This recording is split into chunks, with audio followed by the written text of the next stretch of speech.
విడు మొరటోడు అని వాళ్ళు వీళ్ళు ఎన్నెన్ని అన్న పసి పిల్లవాడు నవాడు.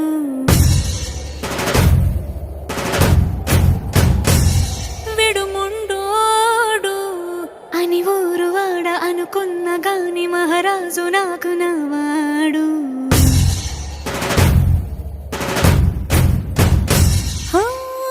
మాట పెడుసైనా మనసులో వెన్న రాయిలా ఉన్నవాడిలోన దేవుడెవరికి తెలుసును నాకన్నా. సూసేకి అగ్గిరవ్వ మాదిరే ఉంటా